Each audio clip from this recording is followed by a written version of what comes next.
Pet Simulator 99 has been out for nearly 7 months by now, and it have had 17 updates so far. Today we will go through every update the game had by now, see the player count changes over time, and overall just discuss the game's state. So firstly, let's start with the release of Pet Simulator 99. The trailer for the game got over 1.5 million views, which is definitely not a small number for a Roblox game trailer. The release happened on the 1st December of 2023, and it did create a lot of hype around the game. For the first days of the game, the player count barely dropped below 200,000, which, as you can understand, is a really high number. Then a week later, the first update came out in Pet Simulator 99. Everyone was enjoying the game, as back then it felt like something new and cool. The player count reached over 300,000 as the average for entire day, which was even higher than before the first update. It was also the update when pets and items got wrap as example. Another week later, and for the second update, Pet Simulator 99 got a Christmas event.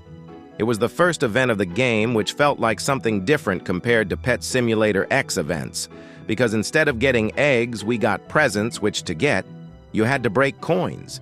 Those presents also had the first free-to-play Titanic pet for the new game.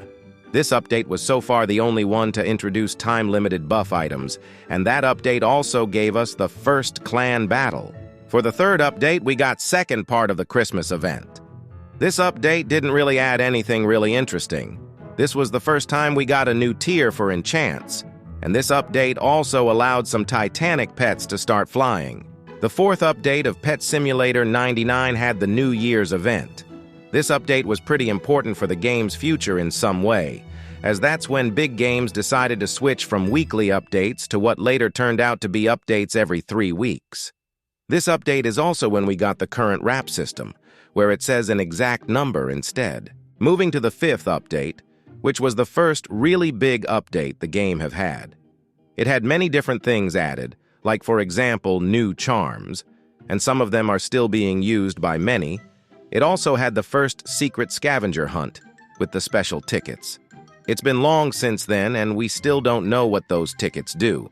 This update also added one of the strongest game passes in the game, from what I know, the Super Drops Game Pass. And with the sixth update, we are moving from normal world to tech world.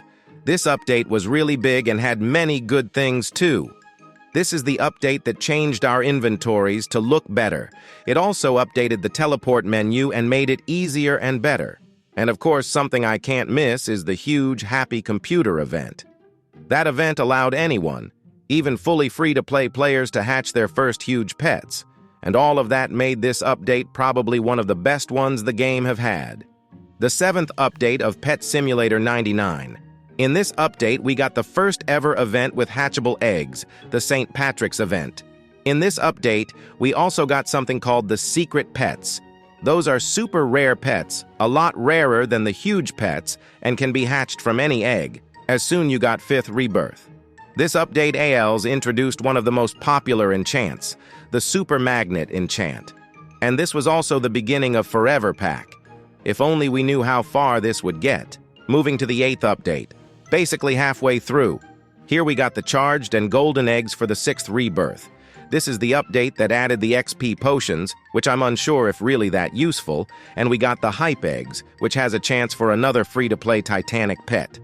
And here we got tier 10 potions and tier 9 enchants, which is the highest since then. And now the 9th update, which is also the last update for Tech World. We got a performance buff in this update, which did make the game easier to play. We had another event, which was similar to the Christmas one in some way. You had to collect cores to craft into gifts, which had free huge pet. And that's where big games decided to stop with the big updates and moved back to weekly updates. And we're moving to the 10th update, also known as Backrooms Event Update. This update is probably where the idea of really pay-to-win Forever Packs started to release slowly. The event was pretty unique, and I will go as far as saying it was actually fun, but at times a little annoying to find the eggs. And the next update, number 11, is the second part for Backrooms event. We got deep backrooms with some new stuff, like the boss fight, which later was used in, for example, Summer Obby update. But overall, it was pretty similar to the first part of Backrooms update. And moving from the Backrooms update to 12th update.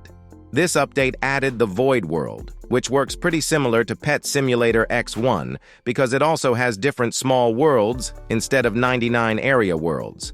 In this update, we got the superior mini chests, which as you may know were pretty bad for a while. Entering the 13th update, the Police Update. This was one of the smallest updates we had. In this update, we got a new area with main new thing being the Police Boss chest. All of that reminded of how it used to be back in Pet Simulator X.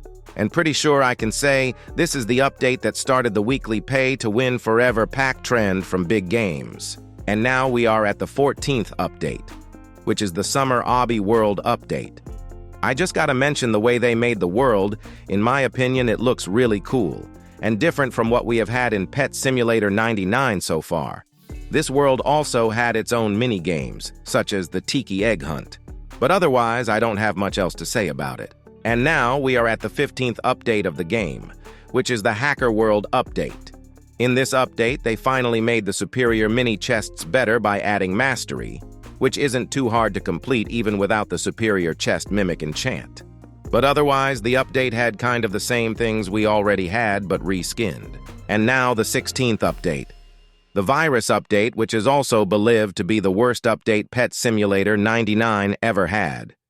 We got a new huge machine egg, which is a positive thing about the update, but otherwise it was pretty bad. I did make a video about it before, but shortly, the update doesn't really offer anything new. Hatching the new egg was super annoying because of 10-minute timer, and overall the update felt like a reskin of things that we already had before. And here we are, the 17th update, which is also called Good vs. Evil update. That's the final one as of when the video is out, and it's pretty good.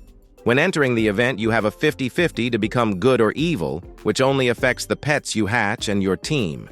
The teams are needed for the contest. The winning team would be getting more of the free gifts.